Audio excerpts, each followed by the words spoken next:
Hello students, so in this video we'll discuss chapter number 1, atmosphere. Student will start this video with get set section. So student get set section want to know how much you know about atmosphere, greenhouse effect and global warming. आप लोग greenhouse effect, global warming, atmosphere को कितना जानते हो ये जानना चाहता है आपका get set section. तो first question है student, gradual increase in average temperature of earth surface. Earth का जो सरफेस है इसका टेम्परेचर ग्रेजुअली इंक्रीज होता जा रहा है. इसे हम क्या बोलते हैं स्टूडेंट? तो इसे हम बोलते हैं ग्लोबल वार्मिंग. क्या बोलते हैं बच्चा? Global warming. आई बात समझ? चल, फिर है rise in temperature in the atmosphere due to heat trap by gases. Gases कुछ हीट को ट्रैप करके रख लेती है, इस वजह से टेम्परेचर राइज कर रहा है. इसे हम क्या बोलते हैं स्टूडेंट? इसे हम बोलते हैं ग्रीन हाउस इफेक्ट. क्या बोलते हैं बच्चा? Greenhouse effect. चलो, then reduction in the protective layer of ozone in upper atmosphere. Upper atmosphere में रिडक्शन हो रहा है हमारी प्रोटेक्टिव लेयर ऑफ ओजोन का. उसे हम क्या बोलते हैं स्टूडेंट? उसे हम बोलते हैं ओजोन होल. क्या बोलते हैं student? Ozone hole. Next, total set of greenhouse gas emission cause by individual. एक इंडिविजुअल कितना ग्रीन हाउस गैस एमिट करता है उसके टोटल सेट को हम क्या बोलते हैं? उसको हम बोलते हैं कार्बन फुट. क्या बोलते हैं बच्चा? Carbon footprint. तो हम सबको ट्राई करना चाहिए अपने कार्बन फुटप्रिंट को कम करने का. Then ozone is found in this layer of atmosphere. Ozone layer किस लेयर में मिलती है बच्चा? ओजोन लेयर मिलेगी एटमॉस्फेयर की स्ट्रेटोस्फेयर में. आई बात समझ में? फिर से हम देखेंगे ग्रेजुअल इंक्रीज जो हो रहा है अर्थ का एवरेज टेम्परेचर उसे बोलते हैं global warming. Second, rise in temperature because of heat trapped bye gases. तो ये है ग्रीन हाउस इफेक्ट. फिर आपकी जो प्रोटेक्टिव लेयर है अपर एटमॉस्फेयर की वो कम होती जा रही है, उसको आप क्या बोलेंगे बच्चा? Ozone hole. Then total set of greenhouse gas emission cause by individual. एक इंडिविजुअल कितना कार्बन एमिट करता है उसे आप बोलते हो कार्बन फुटप्रिंट. देन ओजोन किस लेयर में मिलेगी? तो ओजोन मिलेगी stratosphere. Now atmosphere. What is atmosphere student? So the envelope of air which surround the earth. Earth के आसपास जो एक एनवलप है किसका? एयर का. उसी को हम क्या बोलते हैं बच्चा? एटमॉस्फेयर.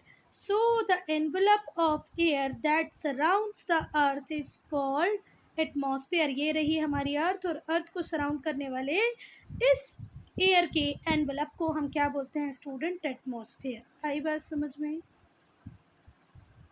चल, देन अब ये जो एटमॉस्फेयर है ये हमारी अर्थ से स्टिक क्यों है? क्यों हमारी अर्थ के आसपास है? तो ये हमारी अर्थ के आसपास है बिकॉज ऑफ ग्रेविटी. अर्थ का जो ग्रेविटेशनल फोर्स है वो इस एटमॉस्फेयर को अपने पास पकड़े हुए है. Considering the size of earth. अगर हम अर्थ के साइज को कंसीडर करें स्टूडेंट तो ये जो हमारा एटमॉस्फेयर है ये बहुत ही थिन लेयर है. इसकी एग्जैक्ट थिकनेस हमें नहीं पता स्टूडेंट कि ये कितना एग्जैक्टली मोटा है, ये हमें नहीं पता. क्यों नहीं पता है? क्योंकि एक शार्प बाउंड्री नहीं है एटमॉस्फेयर और आउटर स्पेस के बीच में. ये रही अर्थ, तो यहाँ तक हम बोलें कि यहीं तक स्ट्रिक्टली हमारा एटमॉस्फेयर है और यहाँ से आउटर सरफेस चालू हो जाता है, तो ऐसा सही नहीं है. आई बात समझ में? एटमॉस्फेयर और आउटर स्पेस के बीच में कोई clear cut demarcation, clear cut boundary नहीं है. ये रही आपकी अर्थ. अर्थ के ऊपर मिलेगा एटमॉस्फेयर और एटमॉस्फेयर के एक हाइट के बाद आपको मिलेगा आउटर सरफेस. पर किस साइड पे मिलेगा ये क्लियर कट डिमार्केशन बाउंड्री नहीं है. That is why we are not knowing the exact thickness of atmosphere. It is estimated that the upper limit of the atmosphere is at a height of 1600 kilometre. हमारी अर्थ से 1600 kilometres तक आपको मिलेगा बच्चा क्या? हमारा एटमॉस्फेयर. आई बात समझ में? चलो, from the mean sea level से 1600 किलोमीटर की हाइट तक आपको मिलेगा atmosphere. The density of air decreases with the increase in height. जैसे जैसे आप अर्थ के ऊपर हाइट पर जाते जाएंगे एयर की डेंसिटी कम होती जाएगी, डिक्रीज होती जाएगी. स्टूडेंट क्या होगी? डिक्रीज हो जाएगी, है ना. जितनी हाइट पे आप होगे एयर की डेंसिटी आपको उतना कम मिलेगी. Now composition. तो अब हम देखेंगे कंपोजिशन ऑफ एटमॉस्फेयर. तो कंपोजिशन ऑफ एटमॉस्फेयर में क्या है student? The atmosphere is a mixture of colourless, odourless, tasteless gases. क्यों? क्या आपको आपके आसपास देखो कोई कलर दिख रहा है? कलर दिखेगा तो आपके कर्टन्स का कलर दिखेगा, ग्रीनरी का कलर दिखेगा, पर एयर का कोई कलर है क्या? नहीं। तो ये मिक्सचर है कलरलेस, ऑर्डरलेस, टेस्टलेस। नहीं तो आप ऐसे एयर को लेते हैं तो कोई टेस्ट भी नहीं आता, कोई खुशबू भी नहीं आती है, ठीक है? तो ना ही तो कोई ऑर्डर है उसमें, कोई तो स्मेल भी नहीं है, कोई टेस्ट भी नहीं है और कोई कलर भी नहीं है।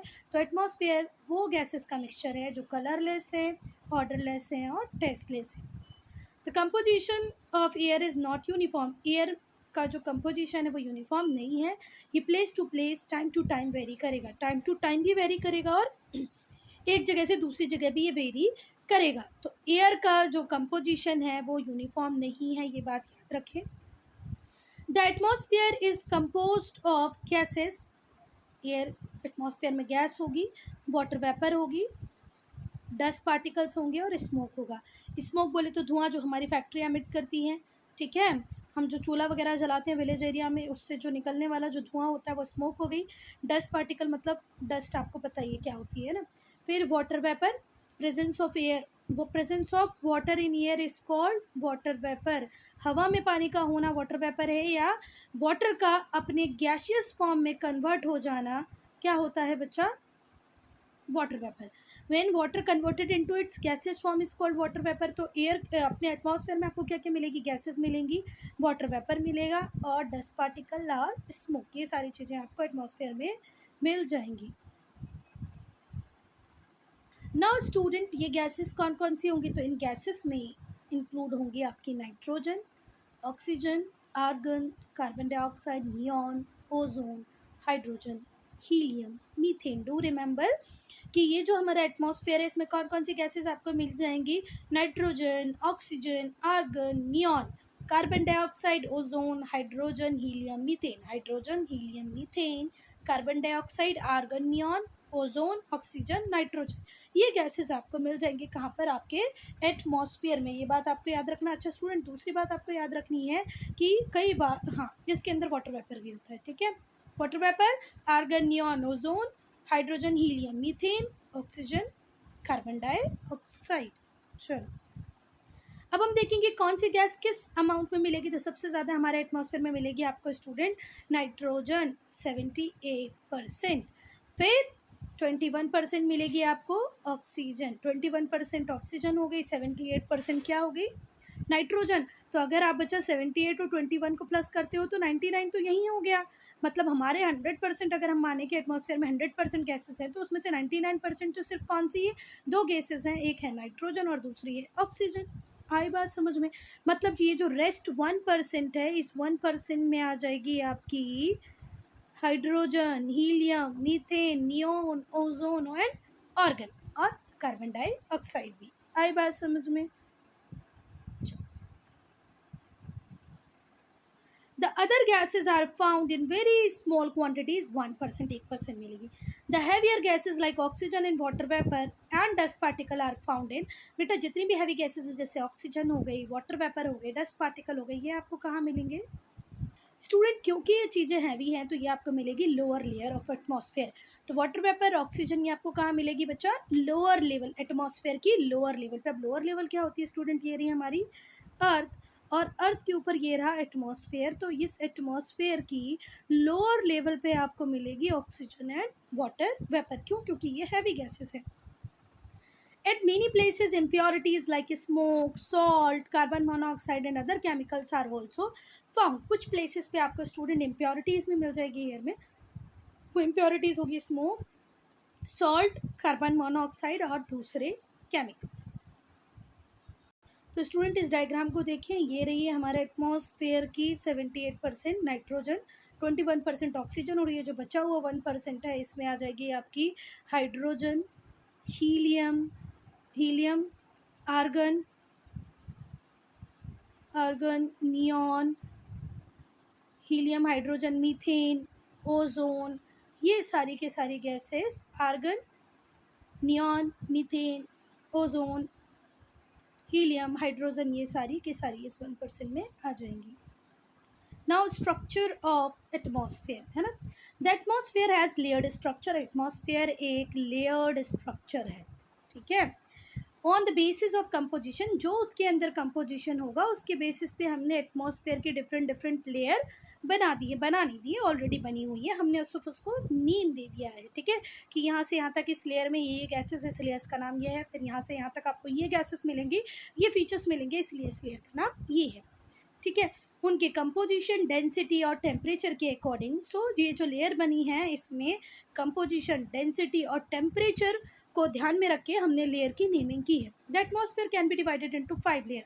सो ये जो डिवाइड किया है हमने 5 लेयर में, किस बेसिस पे डिवाइड किया है? कंपोजिशन, डेंसिटी और एटमॉस्फेयर के बेसिस पे। थोड़ा सा स्टूडेंट फोटोज़ वगैरह जब सेंड करते हो तो ध्यान रखा करो ना, आड़ी टेढ़ी नदी पहाड़ जैसी सारी फ़ोटो सेंड कर देते हो, देखते भी नहीं हो, थोड़ा सा टाइम लेगा पर सही फ़ोटो भेजा करो बेटा। चलो, troposphere, stratosphere, mesosphere, thermosphere, exosphere, तो ये है 5 लेयर। एक बार मेरे साथ नाम बोले तो troposphere, stratosphere, mesosphere, thermosphere, exosphere. So these are the 5 layer of atmosphere: troposphere, stratosphere, mesosphere, thermosphere and exosphere. चलो, ये 1.2 में हम देख लें एक बार। चलो, तो ये रही हमारी पहली लेयर ट्रोपोस्फेयर। ट्रोपोस्फेयर और स्ट्रेटोस्फेयर की शुरुआत और ट्रोपोस्फेयर का एंड ये होता है ट्रोपोपॉज। जहाँ पर ट्रोपोस्फेयर ख़त्म हो रही है, स्ट्रेटोस्फेयर चालू हो रही है, वहाँ पर एक थिन लेयर होती है, उस थिन लेयर को हम बोलते हैं ट्रोपोपॉज। फिर जहाँ पर स्ट्रेटोस्फेयर ख़त्म हो रही है और मेसोस्फेयर चालू हो रही है, उसके बीच में एक फाइन थिन लाइन है, थिन लेयर है, उसको आप बोलते हो स्ट्रेटोपॉज। फिर मेसोस्फेयर के बाद आएगी आपकी आइनोस्फेयर, थर्मोस्फेयर, और इन दोनों के बीच में जो लाइन मिलेगी किसके? मेसोस्फेयर और थर्मोस्फेयर के बीच, उसे आप बोलते हो मेसोपॉज। फिर लास्ट लेयर है आपकी एक्सोस्फेयर, ठीक है। अब एक्सोस्फेयर और आपके आउटर स्पेस में कोई क्लियर कट डिमार्केशन, कोई क्लियर कट बाउंड्री नहीं है। चलो, सो फर्स्ट लेयर जो हम डिस्कस करेंगे स्टूडेंट वो है ट्रोपोस्फेयर। ट्रोपोस्फेयर क्या है? Lowest layer and closest to the earth surface. ये लोएस्ट लेयर है और हमारी अर्थ सरफेस के सबसे पास में है। हमारी अर्थ के ऊपर जो सबसे पहली लेयर है, इस लेयर को ही हम क्या बोलते हैं स्टूडेंट? ट्रोपोस्फेयर, ठीक है। तो ये हमारी अर्थ के सबसे पास में है और लोएस्ट लेयर है, सबसे नीचे वाली लेयर है और अर्थ के सबसे पास में है। It extend from the mean sea level up to the height of 8 kilometre. ये कहाँ तक मिलेगी बच्चा? अर्थ से 8 किलोमीटर ऊपर तक आपको मिल जाएगी, ठीक है। अर्थ के 8 किलोमीटर तक कौन सी लेयर है? ट्रोपोस्फेयर।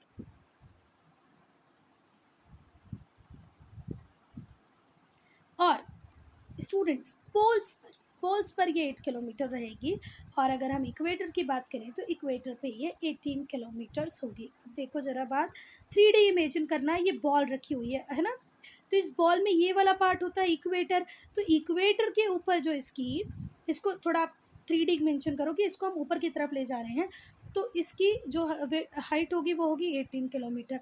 पर पोल्स पे जो इसकी डेंसिटी होगी, जो इसकी हाइट होगी, वो सिर्फ कितनी होगी? 8 किलोमीटर्स। आई बात समझ में? तो इक्वेटर पे मिलेगी 18, पोल्स पे मिलेगी 8, ठीक है। चलो, ध्यान रखना कि ये जो फर्स्ट लेयर है हमारी, जिसको हम बोलते हैं ट्रोपोस्फेयर, इसकी हाइट वेरी कर रही है। पोल्स पर 8 किलोमीटर है और इक्वेटर पे 18 किलोमीटर। चलो, the temperature in this layer decreases with the increase in height. इस लेयर की अगर हम बात करें, ट्रोपोपोज की बात करें, तो ट्रोपोपोज में क्या होता है स्टूडेंट? अर्थ से आप जितना ऊपर की तरफ एल्टीट्यूड पे, हाइट पे जाएंगे, कहाँ पर जाएंगे स्टूडेंट? एल्टीट्यूड, हाइट पे जाएंगे, तो टेम्परेचर डिक्रीज होता जाएगा। जितना ज़्यादा आप इस लेयर में ऊपर की तरफ जाएंगे, टेम्परेचर आपको कम मिलेगा, ठीक है। यहाँ पर अगर 45 हुआ तो यहाँ पर 44 होगा और यहाँ पर 43। जितना जितना इस लेयर में आप ऊपर की तरफ जाएंगे, टेम्परेचर कम होता जाएगा। अब ये फैक्ट है कि हर 165 मीटर ऊपर जाने पर, हर 165 अर्थ के एटमॉस्फेयर में, ट्रोपोस्फेयर में अगर हम बात करें, तो हर 165 मीटर ऊपर जाने पे 1 सेंटीमीटर टेम्परेचर में कमी आती है।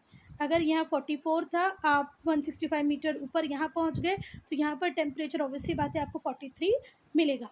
तो इस लेयर का एक और कैरेक्टरिस्टिक्स है कि जितना आप हाइट पे जाएंगे उतना टेम्परेचर आपको कम मिलेगा।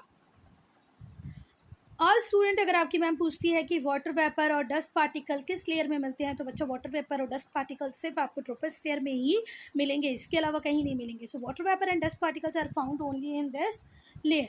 ठीक हुई बात। Thus troposphere is the home of cloud, lightning and other weather phenomena.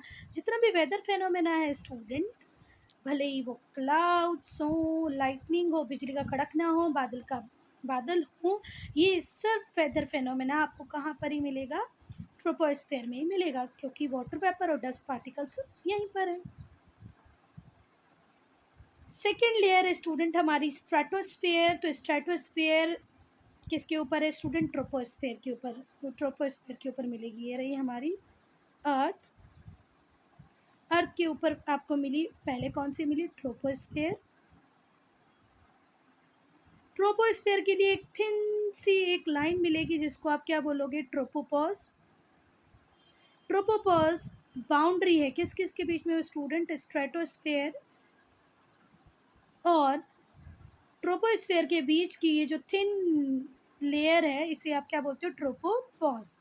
ठीक है, तो ट्रोपोस्फेयर के ऊपर क्या है? स्ट्रेटोस्फेयर है। Stratosphere lies above the troposphere, it extend up to the height of 50 kilometre. अभी हमने देखा था कि पोल्स पे 8 किलोमीटर की हाइट थी ट्रोपोस्फेयर की, और इक्वेटर पे 18 किलोमीटर की हाइट थी। ठीक है, पर अब हम देखेंगे हमारी स्ट्रेटोस्फेयर, तो इसकी हाइट वो कितनी है? 50 kilometre.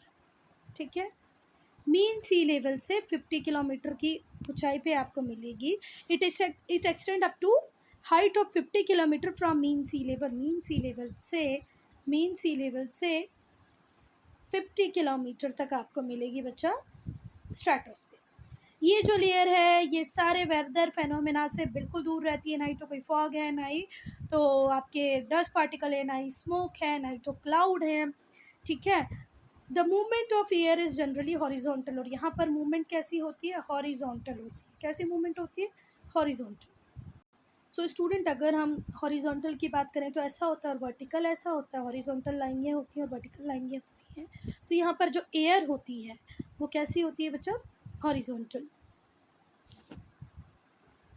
All type of weather phenomena से ये लेयर फ्री होती है, and the movement of air is generally horizontal. इसीलिए जेट प्लेन्स को इसी लेयर में उड़ाया जाता है। Jet planes fly in this layer only, नहीं, इन दिस, ये लेयर जो है बहुत सूटेबल है जेट प्लेन्स के लिए, क्योंकि यहाँ पर कोई वेदर फेनोमेना नहीं है। इन this layer the temperature increases with the increase in altitude. Do remember, हमने जो हमारी पहली लेयर देखी थी अर्थ के ऊपर, उस लेयर में हमने देखा था ट्रोपोस्फेयर में कि जैसे जैसे आप हाइट पे जाओगे वैसे वैसे टेम्परेचर डिक्रीज होगा। ठीक है, डिक्रीज होगा। क्या देखा था? ट्रोपोस्फेयर में जितना आप हाइट पे एल्टीट्यूड पे जाओगे आपका टेम्परेचर डिक्रीज होगा। ठीक है, पर ये जो लेयर है जिसको आप स्ट्रेटोस्फेयर बोल रहे हो, स्ट्रेटोस्फेयर में आप जितना ऊपर, जितना हाइट की तरफ जाओगे वैसा वैसा आपका टेम्परेचर बढ़ जाएगा। यहाँ पर अगर 44 होगा, ऊपर गए तो वो कितना हो जाएगा? 45। आई बात समझ में? टेम्परेचर इंक्रीज होगा एल्टीट्यूड के साथ। The lower part of stratosphere has concentration of ozone. जो स्ट्रेटोस्फेयर का लोअर पार्ट है स्टूडेंट, इसमें होती है ओजोन लेयर, जो हमें अल्ट्रावायलेट रेज से प्रोटेक्ट करती है, which protects the earth from harmful ultraviolet rays of the sun. चलो थर्ड लेयर पे आ जाते हैं। तो थर्ड लेयर है हमारी mesosphere. Mesosphere lies above the stratosphere. Stratosphere से ऊपर आपको मिलेगी मेसोस्फेयर। तो अब हम 3 लेयर पढ़ चुके हैं। एक बार देखिए, अर्थ के ऊपर है ट्रोपोस्फेयर, ट्रोपोस्फेयर के ऊपर स्ट्रेटोस्फेयर, और स्ट्रेटोस्फेयर के ऊपर आपको क्या मिल रही है? मीज़ोस्फेयर। आई बात समझ में? चलो करो स्टूडेंट, तो ये जो मीज़ोस्फेयर है ये भी ट्रोपोस्फेयर की तरह बिहेव करती है जब हम टेम्परेचर की बात करें। ठीक है, कैसे? हमने ट्रोपोस्फेयर में देखा था जैसे जैसे आप एल्टीट्यूड पे, हाइट पे जाते हैं आपका टेम्परेचर कैसा होता जाता है? कम। तो मेसोस्फेयर में भी ऐसा होगा कि आप जितना ज़्यादा ऊपर मेसोस्फेयर में जाओगे उतना ज़्यादा आपका टेम्परेचर क्या होता जाएगा? कम कम कम। ठीक है। इसका जो एक्सटेंड एरिया की बात करें तो ये 50 किलोमीटर टू 80 किलोमीटर है। मीन सी लेवल से 50 से 80 किलोमीटर पे आपको मिलेगी क्या, मेसोस्फीयर। स्टूडेंट जो पहली लेयर हमने देखी थी, उस पहली लेयर में हमने देखा था कि वो 8 टू 18 कहीं पर जैसे पोलर रीजन पे वो 8 थी और 18 थी। फिर 18 से 50 तक आपको मिल रही है बच्चा कौन सी, आपकी स्ट्रेटोस्फीयर। फिर 50 के एबव आपको मिलेगी, 50 से 80 तक इसकी लेंथ रहेगी। मीन सी लेवल से 50 टू 80 किलोमीटर तक जो लेंथ वाली लेयर है, इसको आप क्या बोलते हो, मेसोस्फीयर। आई बात समझ में। इसका एक्सटेंशन कितना है student, 50 kilometre to 80 kilometre above mean sea level. Mean sea level से 50 से 80 के बीच में आपको क्या मिलेगी, 80 किलोमीटर्स तक मेसोस्फीयर। यहाँ पर भी वही है, मैंने बताया the temperature decreases with the increase in height. जैसे जैसे आप हाइट पे ऊपर की तरफ जाते जाओगे, टेम्परेचर आपको इंक्रीज होता मिलेगा। ठीक है, the temperature decreases with the increase in height. जैसे जैसे आप हाइट पर ऊपर की तरफ जाते जाओगे, टेम्परेचर आपका कम कम और कम होता जाएगा। अगर मैंने कंफ्यूज कर दिया है तो ध्यान रखना, मेसोस्फीयर बिल्कुल ट्रोपोस्फीयर की तरह काम करती है। ट्रोपोस्फीयर में भी जैसे हम ऊपर की तरफ जा रहे थे तो हमारा टेम्परेचर हो रहा था कम, वैसे ही इस लेयर में भी, जिसको आप मेसोस्फीयर बोलते हो, जैसे जैसे आप ऊपर की तरफ जाओगे आपका टेम्परेचर होता जाएगा कम। ठीक है, ये स्टूडेंट तो -100 डिग्री सेंटीग्रेड मिलेगा आपको about 80 kilometre. The temperature decreases with the increase in height. जैसे जैसे हाइट बढ़ेगी टेम्परेचर कम होगा। 100 डिग्री सेंट माइनस का 100 डिग्री हो जाता है 80 किलोमीटर पे। ये से हम कोल्डेस्ट लेयर बोलेंगे। क्या बोलेंगे, it is the coldest layer. Mesosphere is the coldest layer in the atmosphere. Meteors which comes from outer space burn up in this layer. Mesosphere का एक और काम है, जितने भी मीटियोर आउटर सरफेस से हमारी अर्थ की तरफ आते हैं उनको पूरी तरह जलाने का काम भी करती है ये ही लेयर। ठीक है, चलो। सो स्टूडेंट अब हम लोग देखेंगे हमारी फोर्थ लेयर, जिसको हम बोलते हैं थर्मोस्फेयर। ठीक है, थर्मोस्फेयर ऑब्वियसली बात है मेसोस्फेयर के ऊपर ही होगी। ये 80 किलोमीटर टू 400 किलोमीटर है। ठीक है, मतलब देख रहे हैं विर्थ बहुत ज़्यादा हो गई इसकी। 80 किलोमीटर से स्टार्ट होकर 400 किलोमीटर पे ख़त्म होती है मीन सी लेवल से। ठीक है, इस लेयर में जो टेम्परेचर होता है स्टूडेंट, वो इंक्रीज़ होता है जैसे जैसे आप हाइट पर जाते जाओगे। देखो बिल्कुल अपोजिट हो रहा था, पहले हमने ट्रोपोस्फेयर देखी, टेम्परेचर हाइट से जैसे जैसे हाइट पे जा रहे थे कम हो रहा था। फिर स्ट्रेटो में देखा, जैसे जैसे हाइट पे जा रहे थे टेम्परेचर भी बढ़ता जा रहा था। फिर हमने मेसोस्फीयर में देखा, जितना हाइट पे जाओगे टेम्परेचर कम। थर्मो में फिर देख रहे हैं कि जितना हाइट पे जाओगे उतना टेम्परेचर बढ़ जाएगा। Reaches up to 1500 centigrade. और टेम्परेचर कितना तक बढ़ जाता है बच्चा, 1500 सेंटीग्रेड तक टेम्परेचर बढ़ जाता है। The lower part of thermosphere is called ionosphere. बच्चों ये जो लोअर पार्ट है थर्मोस्फीयर की, इसे हम आइनोस्फीयर बोलते हैं, as it has ionised molecule. अच्छा हाँ, थर्मोस्फीयर की लोअर लेयर को आप आइनोस्फीयर क्यों बोलेंगे, why you called ionosphere the lower layer of thermosphere. So the right answer, so the correct answer is because it has ionised particles, because of the presence of ionized molecules. Because of the presence of ionized molecule, ionosphere uh, is the name given to the lower layer of thermosphere. Thermosphere की lower layer को ionosphere बोलते हैं क्योंकि इसमें ionized molecules होते हैं. This layer reflect low frequency radio waves back to the earth. अर्थ पे वापस सिग्नल फेंक देती है कौन, हमारी आइनोस्फीयर लेयर। जितने भी रेडियो वेव्स आते हैं उनको अर्थ तक वापस पहुंचाने का काम करती है हमारी ionosphere. Thus helps in long distance communication. इसीलिए लॉन्ग डिस्टेंस कम्युनिकेशन में हमारी थर्मोस्फीयर का इम्पॉर्टेंट रोल होता है। Now the last is exosphere. Exosphere क्या है बच्चा, ये अपर मोस्ट लेयर है। It gradually merges into outer space. इसके बाद तो आउटर स्पेस चालू हो जाता है, तो किस में मर्ज कर जाती है, आउटर स्पेस में। बहुत लाइट गैसेज इसमें रहती हैं, जैसे हाइड्रोजन और हीलियम। हाइड्रोजन हीलियम बहुत ज़्यादा लाइट गैसेज हैं स्टूडेंट। आपने वो वाले बलून देखे होंगे ना, जो आप लोग जब कहाँ जाते हो, कई बार मेले वगैरह में जाते हो तो बलून वहाँ पर रहते हैं जिनको आप परचेस करते हो, और अगर आपके हाथ से गलती से छूट जाए तो वो ऊपर की तरफ जाता है ना, क्योंकि उसमें लाइट गैसेस होती हैं। तो बच्चा ये जो एग्जॉस्फीयर है इसमें भी बहुत लाइट गैसेस जैसे हाइड्रोजन हीलियम होती हैं। इस लेयर में टेम्परेचर इंक्रीज होता है with the height and may reach up to 4500 centigrade. इतना ज़्यादा टेम्परेचर हो जाता है भैया, जो टेम्परेचर है वो इतना ज़्यादा इंक्रीज़ होता है, कितना 4500 सेंटीग्रेड तक पहुंच जाता है। स्टूडेंट लास्ट की जो दो लेयर हमने पढ़ी, एक थी आपकी थर्मोस्फेयर और एग्जॉस्फेयर। तो थर्मोस्फेयर और एग्जॉस्फेयर इन दोनों में एक कॉमन चीज़ है कि दोनों में जैसे जैसे हाइट बढ़ेगी टेम्परेचर भी बढ़ता जाएगा। अब तक अपोजिट चल रहा था, शुरुआत की 4 लेयर में अपोजिट था, पहले में माइनस हो रहा है हाइट के साथ, दूसरी में प्लस हो रहा है हाइट के साथ, तीसरी में माइनस हो रहा है, चौथी में फिर प्लस हो रहा है। पर जो फोर्थ और फिफ्थ है, fourth layer thermosphere, fifth layer exosphere, यहाँ पर जितना आप हाइट के ऊपर जाओगे आपका टेम्परेचर बढ़ता जाएगा। एग्जॉस्फेयर अपर मोस्ट लेयर है, ग्रेजुअली आउटर स्पेस में मर्ज करती है, बहुत लाइट गैसेस हाइड्रोजन हीलियम यहाँ पर रहती हैं। इस लेयर में जो टेम्परेचर है वो इंक्रीज होता जाएगा जैसे जैसे आप हाइट में अल्टीट्यूड में ऊपर की तरफ जाते जाएंगे, और ये 4500 तक इंक्रीज हो जाता है। Now importance of atmosphere. तो पहला इंपॉर्टेंस है, the lower layer of atmosphere has oxygen which is essential for breathing. Breathe in जो हम गैस करते हैं, जो हमारी लाइफ गैस है, उसे हम बोलते हैं ऑक्सीजन, और ऑक्सीजन मिलती है आपको लोअर लेयर में। तो एटमॉस्फेयर क्या इंपॉर्टेंट है स्टूडेंट, क्योंकि इसके अंदर है ऑक्सीजन, और ऑक्सीजन लाइफ ब्रीदिंग गैस है for for all forms of life. नहीं पर प्लांट्स के लिए तो नहीं है ना, है बच्चा, सबके लिए है, ठीक है। लोअर लेयर जो एटमॉस्फेयर की है उसके अंदर क्या होती है, ओजोन, जो कि बहुत इंपॉर्टेंट है ब्रीदिंग के लिए। फिर it also protect us from harmful ultraviolet rays of the sun, और यही लेयर जो है ये हमें एटमॉस्फेयर, ये हमें अल्ट्रावायलेट रेज ऑफ सन जो कि बहुत हार्मफुल है, जो हमें स्किन कैंसर दे सकते हैं, उस स्किन कैंसर से प्रोटेक्ट करती हैं हमें हमारी एटमॉस्फेयर। हमें हमारा एटमॉस्फेयर हमें हार्मफुल अल्ट्रावायलेट रेज से भी प्रोटेक्ट करता है, जो हमें डायरेक्ट क्या दे सकती है, skin cancer. It soften the sun's glare during the day.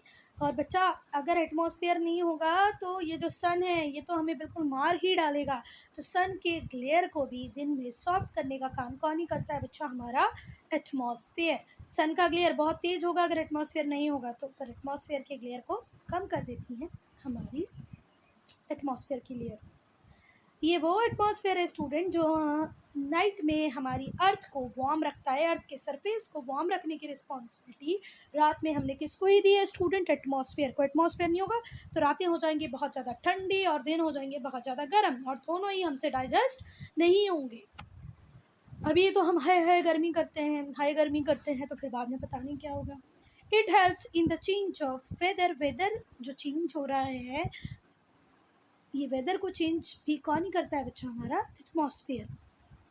It help to transmit sound wave, radio communication, television, ये जो देख पा रहे हो ना बेबी आप सब, ये सिर्फ थैंक यू बोलना चाहिए, एटमॉस्फेयर की वजह से ही पॉसिबल है। It shields us from meteors को पूरी तरह जलाने का काम भी कौन ही करता है, हमारा एटमॉस्फेयर। तो ये शील्ड की तरह काम करता है हमारे लिए, जब किससे, मीटियोर्स। सो स्टूडेंट हम अब देखेंगे एक बहुत ही हॉट टॉपिक जो बहुत वर्ल्ड फोरम में भी डिस्कशन का टॉपिक है, वो है ग्रीन हाउस इफेक्ट, ठीक है। ग्रीन हाउस क्या होता है स्टूडेंट, एक ग्लास का घर बना दिया जाता है, किसका, ग्लास का, ग्लास बोले तो कांच का घर बना दिया जाता है टू ग्रो प्लांट्स। और बेसिकली कहाँ बनाया जाता है, टेम्परेट एरियाज़ में। कहाँ बनाया जाता है, टेम्परेट एरियाज़ में, जहाँ सन का क्लियर वार्मथ इतना ज़्यादा नहीं होता है, थोड़ा सा कम होता है, इसीलिए हम ग्लास हाउस बना देते हैं for trapping the heat of the sun, ठीक है। कांच के घर को ही हम ग्रीन हाउस बोलते हैं, या glass house is known as green house. और कोल्ड एरियाज़ में बनता है, टेम्परेट एरियाज़ में बनता है टू प्रिजर्व हीट को प्रिजर्व करके, हीट को संभाल के रखने के लिए कोल्ड एरियाज़ में, टेम्परेट एरियाज़ में आप क्या बना देते हो, green house, glass house. It allows short wave solar radiation to enter, short wave solar radiation अंतर की तरफ आ जाए पर लॉन्ग वेव रेडिएशन इसके बाहर ना जाए। ये दोनों ही काम करता है glass house. Short wave radiation को अंदर की तरफ आने देता है, लॉन्ग वेव रेडिएशन को बाहर की तरफ नहीं जाने देता है हमारा ग्रीन हाउस। इसीलिए जो ये जो ग्लास का हाउस होता है, इसके अंदर का जो टेम्परेचर है वो ज़्यादा होगा एज कम्पेयर टू आउटसाइड। ये रहा आपका आउटसाइड। एक थर्मामीटर लेके पहुंच जाए, यहाँ पर टेम्परेचर बहुत कम होगा और यहाँ पर टेम्परेचर ज़्यादा होगा। ज़्यादा टेम्परेचर है इसीलिए तो हमने इतनी मेहनत की, एक कांच का घर बनाया है for growing plants. A part of sun energy, sun की एनर्जी का एक part which is emitted as heat radiation और heat energy reaches the earth surface। ये कहाँ पहुँचता है? सन की एनर्जी का कुछ पार्ट हीट रेडिएशन और हीट एनर्जी के फॉर्म में कहाँ पहुँच जाता है? अर्थ के सरफेस पे। कहाँ पहुँचता है स्टूडेंट? अर्थ के सरफेस में। A part of this heat energy is absorbed by the अर्थ। एक पार्ट अर्थ का सरफेस एब्जॉर्ब कर लेता है और एक पार्ट रिटेन कर लेता है ना। चलो, रिटेन कर लेता है। जो भी सन की एनर्जी अर्थ के ऊपर आ रही है, अर्थ क्या करती है? इसके एक पार्ट को अब्जॉर्ब कर लेती है, रिटेन करके रखती है, खुद संभाल कर रख लेती है, रिटेन कर लेती है, अपने पास रख लेती है, अब्जॉर्ब कर लेती है। ठीक है। While some of absorbed heat is re radiated, बाकी कुछ पार्ट को वो वापस आउटर हमारे एटमॉस्फेयर में वापस कर देती। देखो, सन से बहुत सारी हीट मिली, कुछ तो हीट एब्जॉर्ब कर ली, रिटेन कर लिया अर्थ सरफेस ने, पर बाकी कुछ री रेडिएट कर दी, वापस दे दी। ले लो भैया सन, हमें इतनी सारी नहीं चाहिए। पढ़े एक बार। Part of heat energy is absorbed और retained by the earth surface while some of absorbed heat is re radiated by the earth into space. Space में वापस दे देती है, रख लो, हमें नहीं चाहिए, जितनी रिक्वायर्ड थी उतनी हमने रख ली। So student, I am ending this video here only. If you have any doubt, any problem, to write in comment section. Part 2 हम इस पैराग्राफ से स्टार्ट करेंगे, ठीक है।